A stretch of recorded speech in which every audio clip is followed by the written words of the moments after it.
ಕೃಷ್ಣಾಯ ವಾಸುದೇವಾಯ ಹರಿಯೇ ಪರಮಾತ್ಮನೇ ಪ್ರಣತಕ್ಲೇಶನಾಶಾಯ ಗೋವಿಂದಾಯ ನಮೋ ನಮಃ. ಸನತ್ಸುಜಾತರು ತಮ್ಮ ಉಪದೇಶವನ್ನು ಮುಂದುವರಿಸ್ತಾ ಇದ್ದಾರೆ. ನಮಗೊಂದು ಜೀವನದಲ್ಲಿ ಪ್ರಶ್ನೆ, ಈ ಪರಮಾತ್ಮನ ಅನುಗ್ರಹ ಯಾಕೆ ಬೇಕು? ಸನತ್ಸುಜಾತ ಹೇಳ್ತಾನೆ, ಈ ಸಂಸಾರ ಇದೇ ದೊಡ್ಡ ಮೃತ್ಯು, ಇದರ ಬಿಡುಗಡೆಯೇ ಅಮೃತತ್ವ. ಪ್ರಮಾದ, ನಮ್ಮದಾಗದೇ ಇದ್ದದ್ದನ್ನು ನಮ್ಮದು ಅಂತ ಭ್ರಮಿಸಿಕೊಂಡು ಈ ಸಂಸಾರದಲ್ಲಿ ಮೋಹ ಅಭಿಮಾನ ಬೆಳೆಸ್ತೇವೆ. ನಿಜವಾದ ಪರಿಜ್ಞಾನ ಬಂದರೆ ಆಗ ಈ ಭ್ರಮೆ ಪರಿಹಾರವಾಗಿ ನಾವು ಅಮೃತತ್ವ ಪಡೆಯುತ್ತೇವೆ. ಹಾಗಾದರೆ ಇದಕ್ಕೆ ಪರಮಾತ್ಮನ ಅನುಗ್ರಹ ಆಗಬೇಕು. ನಮಗೆ ಆತ್ಮಜ್ಞಾನ ಇಲ್ಲ, ದೇಹವೇ ಆತ್ಮ ಅಂತ ಭ್ರಮೆ. ದೇಹಕ್ಕೆ ಬೇಕಾದ ಸುಖಗಳನ್ನು ಬಯಸ್ತೇವೆ. ಯಾಕೆ? ದೇಹ ಅಂದರೆ ನಾವೇ. ಆದ್ದರಿಂದ ಶರೀರಕ್ಕೆ ಏನು ಬೇಕೋ ಅದನ್ನೆಲ್ಲ ಬಯಸ್ತೇವೆ. ಒಳ್ಳೆಯ ಗಾಳಿ ಬೇಕು, ಒಳ್ಳೆಯ ತಿಂಡಿ ಬೇಕು, ಒಳ್ಳೆಯ ಪರಿಮಳ ಬೇಕು, ಎಲ್ಲ ಶರೀರಕ್ಕೆ ಏನು ಬೇಕೋ ಅದನ್ನೆಲ್ಲ ಬಯಸ್ತೇವೆ. ಕಾರಣ ಶರೀರವೇ ನಾವು ಅಂತ ಭ್ರಮೆ. ಅದಕ್ಕಾಗಿ ನಮ್ಮ ಶರೀರಕ್ಕೆ ಬೇಕಾದ್ದನ್ನೆಲ್ಲ ಬಯಸ್ತೇವೆ. ಅದರ ಪರಿಣಾಮ ನಾನಾ ಥರದ ಪಾಪ ಪುಣ್ಯ, ಇದರ ಪರಿಣಾಮ ದುಃಖ, ಜನನ ಮರಣ ದುಃಖ ಪ್ರವಾಹ. ಹೀಗೆ ಈ ಸಂಸಾರದ ಪ್ರವಾಹದ ಮೂಲ ಕಾರಣ ನಮ್ಮನ್ನು ಸರಿಯಾಗಿ ತಿಳಿದಿದ್ದ ಆತ್ಮ ಯಾರು, ದೇಹಕ್ಕಿಂತ ಇಂದ್ರಿಯಗಳಿಗಿಂತ ಮನಸ್ಸಿಗಿಂತ ಬೇರೆ ಇದ್ದಾನೆ ಎಂಬ ಜ್ಞಾನವಿಲ್ಲದೆ ಜಡವಾದ ದೇಹವೇ ನಾನು ಈ ಭ್ರಮೆಯ ಸುಳಿಯಲ್ಲಿ ಸಿಕ್ಕಿಬಿದ್ದು ಆ ದೇಹಕ್ಕೆ ಬೇಕಾದ ರಾಗದ್ವೇಷಗಳು, ಅದರಿಂದ ನಾನಾ ಥರದ ಅಕೃತ್ಯಗಳು, ಇದನ್ನು ಮಾಡಿ ದುಃಖವನ್ನು ಅನುಭವಿಸ್ತೇವೆ. ಇದಕ್ಕಾಗಿ ನಾವೇನು ಮಾಡಬೇಕು? ಆತ್ಮನನ್ನು ಸರಿಯಾಗಿ ತಿಳ್ಕೊಳ್ಬೇಕು. ನಿನ್ನನ್ನು ನೀನು ತಿಳಿಯಬೇಕು. ಆತ್ಮನ ಜ್ಞಾನ ಇದು ದೇಹಕ್ಕಿಂತ ಬೇರೆ, ಮನಸ್ಸಿಗಿಂತ ಬೇರೆ, ಆತ್ಮ ಬೇರೆ. ಆಗ ದೇಹಕ್ಕೆ ಏನು ಬೇಕಾದರೂ ಆಗಲಿ, ನನಗೆ ಸಂಬಂಧವೇ ಇಲ್ಲ, ನಾನು ಬೇರೆ ಅದು ಬೇರೆ. ಅದರ ಸುಖ ದುಃಖಗಳು, ಅದಕ್ಕೆ ಬೇಕಾದ ಉಪಚಾರಗಳು, ಇದರ ಕಡೆ ಗಮನವೇ ಬರುವುದಿಲ್ಲ. ಯಾಕೆ? ಅದು ಬೇರೆ, ನಾನು ಬೇರೆ, ನನಗೆ ಸಂಬಂಧವೇ ಇಲ್ಲ. ಆಗ ಅವನು ಕೆಟ್ಟ ಕೆಲಸ ಮಾಡೋದಿಲ್ಲ, ಪಾಪವನ್ನು ಅನುಭವಿಸುವುದಿಲ್ಲ, ತನ್ನಷ್ಟಕ್ಕೆ ಮೋಕ್ಷ ಆಗ್ತದೆ. ಇದಕ್ಕಾಗಿ ದೇವರ ಅನುಗ್ರಹ ಆಗಿ ಬೆಳಕಿನಿಂದ ಕತ್ತಲೆ ಹೋಗಬೇಕಾಗಿದ್ದರೆ ಯಾರದ್ದಾದ ಅನುಗ್ರಹ ಬೇಕೋ? ದೀಪ ತಂದರೆ ತನ್ನಷ್ಟಕ್ಕೆ ಕತ್ತಲೆ ಕರಗುತ್ತದೆ. ಆತ್ಮಜ್ಞಾನ ಬಂದರೆ ನಮ್ಮ ಬಗ್ಗೆ ಇರುವ ಅಜ್ಞಾನ ಹೋಗ್ತದೆ, ಅದೇ ಮೋಕ್ಷ. ಅದಕ್ಕಾಗಿ ದೇವರು ಯಾಕೆ, ದೇವರ ಅನುಗ್ರಹ ಯಾಕೆ, ಇದೊಂದು ಪ್ರಶ್ನೆ. ಅದಕ್ಕೆ ಆಚಾರ್ಯರು ಉತ್ತರ ಕೊಟ್ಟಿದ್ದಾರೆ. ಈ ಭ್ರಮೆಯಾದರೂ ಯಾಕೆ ಬಂತು? ಜ್ಞಾನ ಬಂದರೆ ಎಲ್ಲ ನಾಶ ಆಗ್ತದೆ, ಮೋಹ ಅಭಿಮಾನ ಹೋಗ್ತದೆ. ದೇಹಮನಿನ ಮೋಹ ಹೋಗಿ ದೇಹಕ್ಕಾಗಿ ನಾನಾ ಥರದ ಅಕೃತ್ಯಗಳನ್ನು ಮಾಡದೆ ಎಲ್ಲ ಬಿಟ್ಟು ಬಿಡ್ತಾನೆ. ಆವಾಗ ತನ್ನಷ್ಟಕ್ಕೆ ಪುಣ್ಯ ಪಾಪಗಳು ಹುಟ್ಟುವುದೇ ಇಲ್ಲ. ಹಿಂದಿನ ಪುಣ್ಯ ಪಾಪಗಳನ್ನು ಅನುಭವಿಸಿದರೆ ಸಾಕು, ಹೊಸ ಪುಣ್ಯ ಪಾಪಗಳು ಹುಟ್ಟುವುದೇ ಇಲ್ಲ. ಆಯಿತು, ಮೋಕ್ಷ ಆಗ್ತದೆ. ದೇವರು ಯಾಕೆ, ದೇವರ ಅನುಗ್ರಹ ಯಾಕೆ ಅಂತ. ಆದರೆ ಇಷ್ಟೇ ಪ್ರಶ್ನೆ, ಈ ಭ್ರಮೆಯಾದರೂ ಯಾಕೆ ಬಂತು? ಆತ್ಮ ತನ್ನನ್ನು ತಾನು ತಿಳ್ಕೊಳ್ತಾನೆ. ಅವನು ಜ್ಯೋತಿ ಸ್ವರೂಪ, ಜ್ಞಾನ ಸ್ವರೂಪಿ. ಅವನಿಗೆ ತನ್ನ ಜ್ಞಾನ ಉಂಟೇ ಉಂಟು ಅವನಿಗೆ.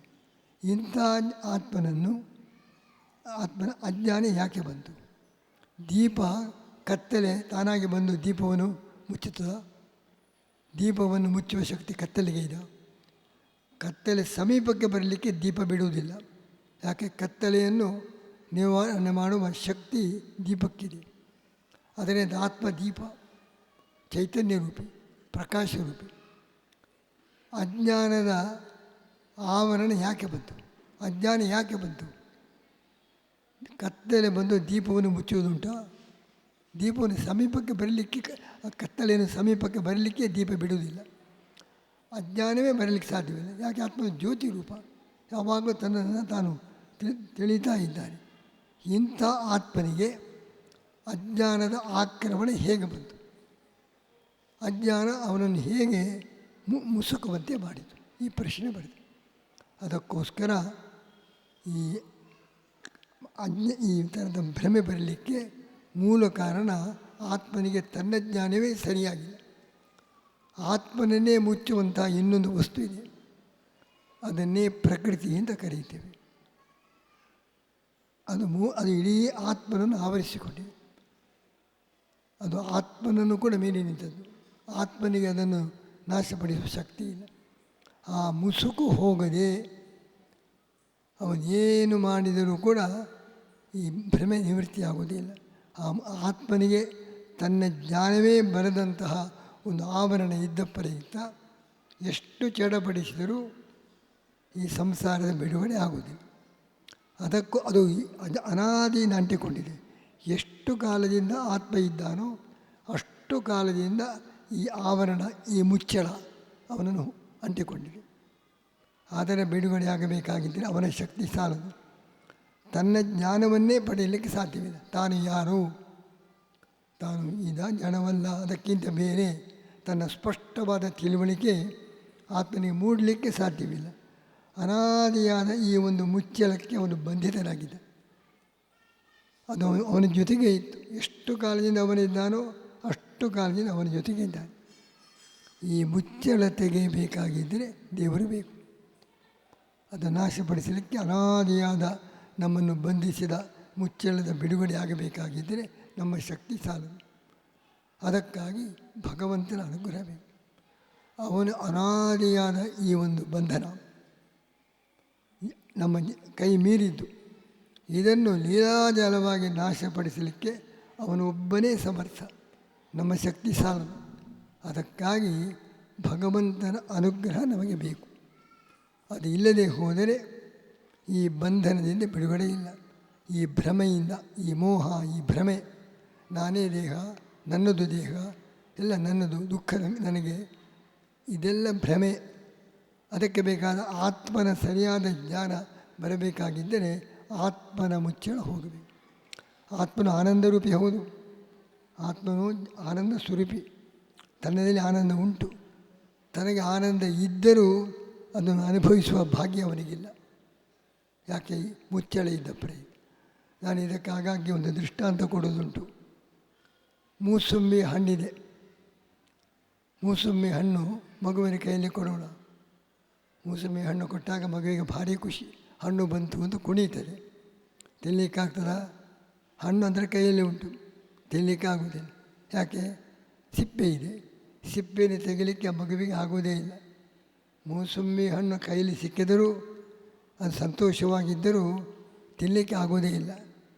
ತಾಯಿ ಬಂದು ಸಿಪ್ಪೆ ತೆಗೆದರೆ ಮಾತ್ರ ಆ ಮಗು ಮೂಸಂಬಿಯ ರಸವನ್ನು ಅನುಭವಿಸಬಹುದು.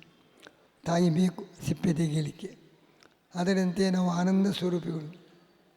ನಮ್ಮಲ್ಲಿ ಆ ಮೂಸಂಬಿ ಹಣ್ಣು ನಮ್ಮ ಕೈಯಲ್ಲೇ ಇದೆ, ಆನಂದ ನಮ್ಮ ಕೈಯಲ್ಲೇ ಇದೆ. ಆದರೆ ಸಿಪ್ಪೆಯಂತೆ ಈ ದೊಡ್ಡ ಪ್ರಕೃತಿ ಮುಚ್ಚಿದೆ ಅದನ್ನು. ಆ ಮೂಸಂಬಿ ಹಣ್ಣಿನ ಹಿಂದೆ ಸಿಪ್ಪೆ ಇದ್ದಂತೆ ನಮ್ಮ ಸುತ್ತಲೂ ಕೂಡ ಅಜ್ಞಾನದ ಸಿಪ್ಪೆ ಇದೆ. ಅದನ್ನು ತೆಗೆಯಲಿಕ್ಕೆ ನಮ್ಮಿಂದ ಆಗೋದೇ ಇಲ್ಲ. ಆ ತಾಯಿ ಬಂದು ಸಿಪ್ಪೆ ತೆಗೆಯಬೇಕು. ಭಗವಂತ ತಾಯಿಯಂತೆ ಬಂದು ನಮ್ಮ ಅಜ್ಞಾನದ ಸಿಪ್ಪೆ ತೆಗೆದರೆ ಮಾತ್ರ ನಮ್ಮದೇ ಆದ ಆನಂದವನ್ನು ಅನುಭವಿಸಲಿಕ್ಕೆ ಭಗವಂತ ಬೇಕೇ ಬೇಕು. ಅವನಿಗೆ ಆಗೋದಿಲ್ಲ. ಈ ರೀತಿ ಅನಾದಿಯಾದ ನಮ್ಮ ಬಂಧನದ ಬಿಡುಗಡೆಗೆ ಭಗವಂತನ ಅವಶ್ಯಕತೆ ಇದೆ. ಅವನಿಲ್ಲದೆ ಹೋದರೆ, ಅವನ ಪ್ರೇಮ, ಅವನ ಅನುಗ್ರಹ ಇಲ್ಲದೆ ಹೋದರೆ ನಾವು ಎಷ್ಟು ಪ್ರಯತ್ನ ಪಟ್ಟರೂ ನಾಯಮಾತ್ಮ ಪ್ರವಚನೇನ ಲಭ್ಯ ನ ಮೇಧಯ ನ ಬಹುನಾ ಶ್ರುತೇನ. ಎಷ್ಟು ಓದಿದರೂ ಸಾಲದು, ಎಷ್ಟು ಬುದ್ಧಿಶಕ್ತಿ ಇದ್ದರೂ ಸಾಲದು. ಬರೀ ಪ್ರವಚನ ಎಷ್ಟೇ ಮಾಡಿ ಪರಮಾತ್ಮ ಸಿಗುವುದಿಲ್ಲ. ನ ಮೇಧಯ, ನಿಮ್ಮ ಬುದ್ಧಿಶಕ್ತಿ ಉಪಯೋಗವಿಲ್ಲ. ನ ಬಹುನಾ ಶ್ರುತೇನ, ಎಷ್ಟು ವರ್ಷ ಪಾಠ ಕೇಳಿರಬಹುದು, ಎಷ್ಟೇ ಪ್ರವಚನ ಮಾಡಿರಬಹುದು, ಎಷ್ಟೇ ಬುದ್ಧಿಶಕ್ತಿ ಇರಬಹುದು. ಯಮೈವೈಷ ವೃಣುತೆ ತೇನ ಲಭ್ಯ. ಯಾರ ಮೇಲೆ ಭಗವಂತ ಪ್ರಸನ್ನನಾಗ್ತಾನೋ ಆಗ ಮಾತ್ರ ಈ ಮುಚ್ಚಳ ತೆಗೆದು ನಮ್ಮ ದರ್ಶನವಾಗ್ತದೆ, ಭಗವಂತನ ದರ್ಶನವೂ ಆಗ್ತದೆ. ನಮಗೆ ಎರಡೂ ಬೇಕು. ನಮಗೆ ನಮ್ಮ ದರ್ಶನವೂ ಇಲ್ಲ, ಆತ್ಮದರ್ಶನ ಇಲ್ಲ, ನಾವು ಯಾರು ಅಂತ. ಆ ಭಗವಂತನ ದರ್ಶನವೂ ಇಲ್ಲ. ಹೇಗೆ ಬಿಡುಗಡೆಯಾಗಬೇಕು? ಅದಕ್ಕೋಸ್ಕರ ಆತ್ಮದರ್ಶನಕ್ಕೆ, ಭಗವಂತನ ದರ್ಶನಕ್ಕೆ, ಭಗವಂತನಿಗೂ ನಮಗೂ ಮಧ್ಯದಲ್ಲಿರುವಂಥ ಈ ಒಂದು ಆವರಣ, ಇದನ್ನು ಕಿತ್ತೊಗೆಯಲಿಕ್ಕೆ ಭಗವಂತನೇ ಬೇಕು, ಅವನ ಅನುಗ್ರಹ ಬೇಕು. ಅದಕ್ಕೋಸ್ಕರ ಇಲ್ಲಿ ಸನತ್ಸುಜಾತದಲ್ಲಿಯೂ ಕೂಡ ಪ್ರಭು ಅದನ್ನೆಲ್ಲ ಬಿಡುಗಡೆ ಮಾಡಲಿಕ್ಕೆ ಪರಮಾತ್ಮನೊಬ್ಬನೇ ಶಕ್ತ. ಈ ಮೃತ್ಯು ಈ ಸಂಸಾರದ ಮೃತ್ಯು, ಅದಕ್ಕೆ ಅಮ ಇದ್ದಾನೆ. ಆದರೆ ಈ ಭಯಂಕರವಾದ ಮೃತ್ಯು, ಈ ನಮ್ಮ ಪ್ರತಿ ಜನ್ಮದಲ್ಲಿ ಬರುವ ಮೃತ್ಯು ಅದು ಯಮನಿಂದ. ಆದರೆ ಈ ಮೃತ್ಯು ಭಯಂಕರವಾದ ಸಂಸಾರವೇ ದೊಡ್ಡ ಮೃತ್ಯು. ಇದನ್ನು ಹೋಗಲಾಡಿಸಬೇಕಾಗಿದ್ದರೆ ಯಮ ಯಾರು? ಉಪನಿಷತ್ತು ಹೇಳ್ತಾ ಇದೆ, ದಾಸರು ಹೇಳಿದ್ದಾರೆ, ಯಮ ಯಾರು? ಯಮ ರಾಮಚಂದ್ರ, ಸಂದೇಹ ಬೇಡ. ಭಗವಂತನೇ ಅವನು. ಮೃತ್ಯು ಅವನ ಅಧೀನದಲ್ಲಿದೆ. ಅದನ್ನು ಹೊಸಕ್ಕೆ ಹಾಕಿ ನಮ್ಮನ್ನು ಬಿಡುಗಡೆ ಮಾಡಲಿಕ್ಕೆ ಪರಮಾತ್ಮನೇ ಬೇಕು.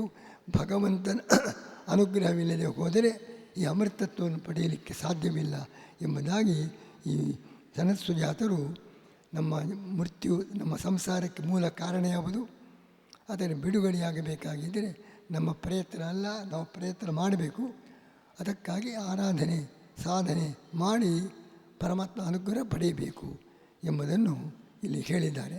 ಸಾಧನೆ ಯಾವುದು ಎಂಬುದನ್ನು ಮುಂದೆ ಪ್ರವಚನದಲ್ಲಿ ನಾವು ತಿಳಿಸ್ತಾ ಇದ್ದೇವೆ. ಇಲ್ಲಿಗೆ ಇವತ್ತಿನ ಉಪನ್ಯಾಸ ಮುಕ್ತಾಯ.